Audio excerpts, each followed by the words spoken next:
You're listening to today's inspirational message on the Proverbs with Kurt Bjorklund. Today we're going to look at some of the ways that the seductress works and some of the ways that she, and in Proverbs it's a she, and so I'm going to use she, but this could certainly apply to a he as well as to a she. We have to remember that Proverbs was written to young men, and so it would be natural for Proverbs to express this in terms of a she, but that doesn't mean that the Bible is saying the women are the aggressors and the man is not. But people generally don't wake up one day and say, let me have a sexual encounter with someone that's going to damage my relationships, my credibility, my finances.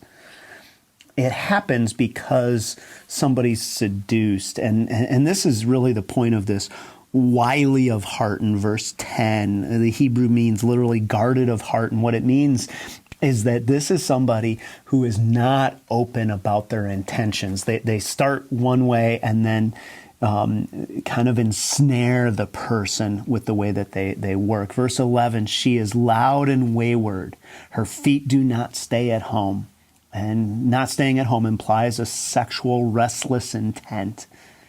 And then it says, now in the streets, now in the mark, and at the very corner she lies in wait.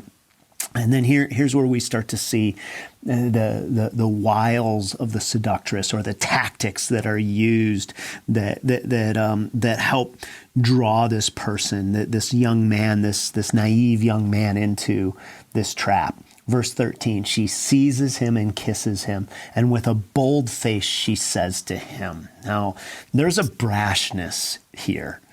It says she seizes him and kisses him. The simple will be surprised by the boldness and brashness of the come-on of the seductress.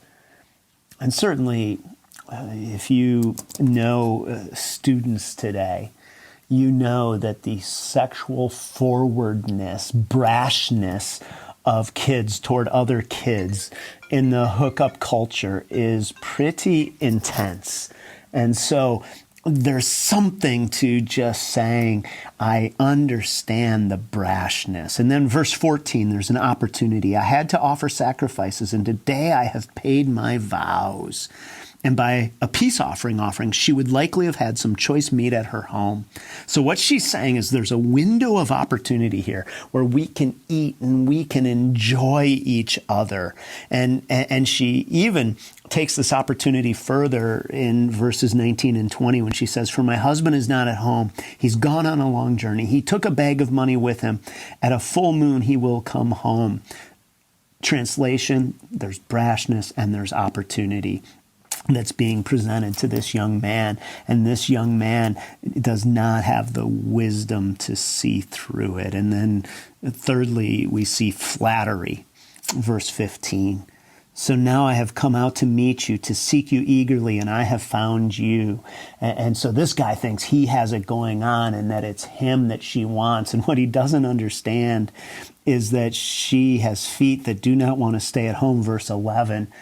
He just happens to be the object that she's settling on. It isn't about him, but he thinks it's about him.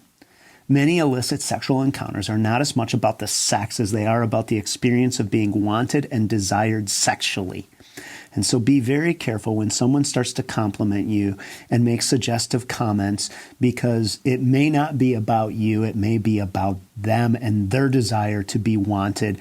But by flattering, they're making you think that it's you that they want, and it's part of the tactic and the appeal that is here. And so just to review, and we're going to take today and tomorrow to look at this, the strategy, the tactic is brashness, there's opportunity, and there's flattery, all that leads somebody to say, you know what, I am somebody who is wanted, and why shouldn't I go ahead and take advantage of this opportunity? And the wisdom of Proverbs is to say, don't fall for it. Just don't fall for it, because this woman is wily of heart, and you are being simple and deceived if you fall for it. Thanks for joining us here today. There's a lot of great content to explore on Orchard Hill Plus and on the Orchard Hill main feed from the weekend. Have a great day.